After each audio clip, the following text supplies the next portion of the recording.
প্রিয় চাকরি প্রত্যাশী ভাই বোনেরা, আপনারা যারা প্রতিষ্ঠান প্রধান ও সহপ্রধান শিক্ষক হিসেবে নিয়োগ পাওয়ার জন্য প্রস্তুতি নিচ্ছেন, তাদের জন্য আজকে এনটিআরসিএ বিষয়ে কয়েকটি গুরুত্বপূর্ণ প্রশ্ন ও তার সমাধান নিয়ে আলোচনা করব। প্রশ্ন নম্বর 1, এনটিআরসিএ এর পূর্ণরূপ কী?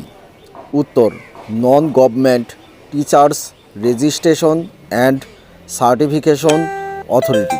প্রশ্ন নম্বর 2, এনটিআরসিএ এর বাংলা পূর্ণরূপ কী? উত্তর, বেসরকারি শিক্ষক নিবন্ধন ও প্রত্যয়ন কর্তৃপক্ষ। প্রশ্ন নম্বর 3, এনটিআরসিএ কবে প্রতিষ্ঠিত হয়? উত্তর, 2005 সালে।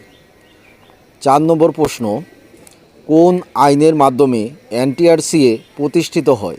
উত্তর, বেসরকারি শিক্ষক নিবন্ধন ও প্রত্যয়ন কর্তৃপক্ষ আইন 2005। 5 নম্বর প্রশ্ন, আইনের কোন ধারার আলোকে এনটিআরসিএ প্রতিষ্ঠিত হয়? উত্তর, 3 ধারা। প্রশ্ন নম্বর 6, এনটিআরসিএ কী ধরনের প্রতিষ্ঠান? উত্তর, একটি সংবিধিবদ্ধ কর্তৃপক্ষ। প্রশ্ন নম্বর 7, এনটিআরসিএ এর প্রধান কাজ কী? উত্তর, বেসরকারি শিক্ষা প্রতিষ্ঠানে যোগ্য শিক্ষক নির্বাচন ও সুপারিশ করা। প্রশ্ন নম্বর 8, এনটিআরসিএ কীভাবে শিক্ষক নির্বাচন করে? উত্তর, প্রতিযোগিতামূলক পরীক্ষার মাধ্যমে।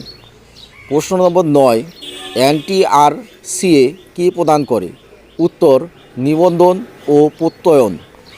প্রশ্ন নম্বর 10, কারা শিক্ষক হিসেবে নিয়োগের জন্য বিবেচিত হয়? উত্তর, শুধুমাত্র নিবন্ধন ও প্রত্যয়নপ্রাপ্ত প্রার্থীরা। এরপরে প্রশ্ন নম্বর 11, এনটিআরসিএ এর অধিক্ষেত্র কোন ধারায় নির্ধারিত?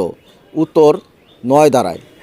প্রশ্ন নম্বর 12, কোন স্তরের শিক্ষা প্রতিষ্ঠান এনটিআরসিএ এর অধীন? উত্তর, নিম্ন মাধ্যমিক থেকে স্নাতকোত্তর পর্যায়।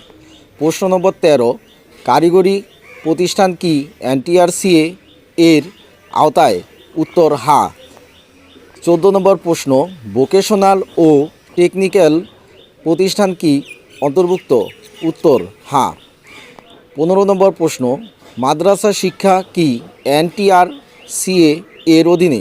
উত্তর, হ্যাঁ। দাখিল, আলিম, ফাজিল, কামিল ইত্যাদি।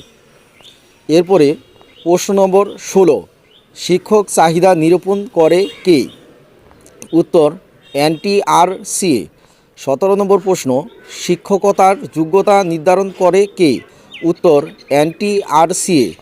18 নম্বর প্রশ্ন, জাতীয়ভাবে শিক্ষক মান নির্ধারণ করে কে? উত্তর, এনটিআরসিএ। 19 নম্বর প্রশ্ন, নিবন্ধন পরীক্ষায় উত্তীর্ণদের কী করা হয়? উত্তর, তালিকা প্রণয়ন ও প্রত্যয়ন প্রদান করা হয়। প্রশ্ন নম্বর 20, এনটিআরসিএ কি ফি গ্রহণ করে? উত্তর, হ্যাঁ। 21 নম্বর প্রশ্ন, শিক্ষার মান উন্নয়নে এনটিআরসিএ কী করে? উত্তর, সরকারকে পরামর্শ প্রদান করে। প্রশ্ন নম্বর 22, বিদেশি ডিগ্রির মান যাচাই করে কে? উত্তর, এনটিআরসিএ। 23 নম্বর প্রশ্ন, পুরাতন এমপিভুক্ত শিক্ষকদের জন্য কী ব্যবস্থা আছে? উত্তর, প্রশিক্ষণের মাধ্যমে মান উন্নয়ন। 24 নম্বর প্রশ্ন, আইন বাস্তবায়নের জন্য অতিরিক্ত কাজ করে কে? উত্তর, এনটিআরসিএ। এরপরে 25 নম্বর প্রশ্ন, এনটিআরসিএ অনলাইনে কি গ্রহণ করে? উত্তর, আবেদন। 26 নম্বর প্রশ্ন, নিয়োগ সুপারিশ কিভাবে দেওয়া হয়? উত্তর, মেধা ও পছন্দের ভিত্তিতে। 28 নম্বর প্রশ্ন, নিয়োগ প্রক্রিয়ায় কোন পদ্ধতি ব্যবহৃত হয়? উত্তর, সম্পূর্ণ অটোমেশন পদ্ধতি। 28 নম্বর প্রশ্ন, 2015 সালের পরিপত্রে কি দায়িত্ব দেওয়া হয়? উত্তর, নিয়োগ সুপারিশ প্রদান। 29 নম্বর প্রশ্ন, শূন্যপদের চাহিদা কার মাধ্যমে আসে? উত্তর, উপজেলা ও জেলা শিক্ষা অফিসারের মাধ্যমে। 30 নম্বর প্রশ্ন, 2024 সালে কি পরিবর্তন আনা হয়? উত্তর, নতুন পরিপত্র জারি করে পূর্বের 2015 সালের পরিপত্র বাতিল করা হয়। তাহলে প্রিয় চাকরি প্রত্যাশিত ভাইয়েরা, আজকের এই ভিডিওটি যদি আপনাদের ভালো লাগে তাহলে লাইক এবং সাবস্ক্রাইব করে দিবেন এবং বেশি বেশি শেয়ার করবেন, যাতে আপনাদের মতো যারা চাকরির জন্য প্রস্তুতি গ্রহণ করছে তারা এই ভিডিওর মাধ্যমে উপকৃত হতে পারে। আল্লাহ হাফেজ।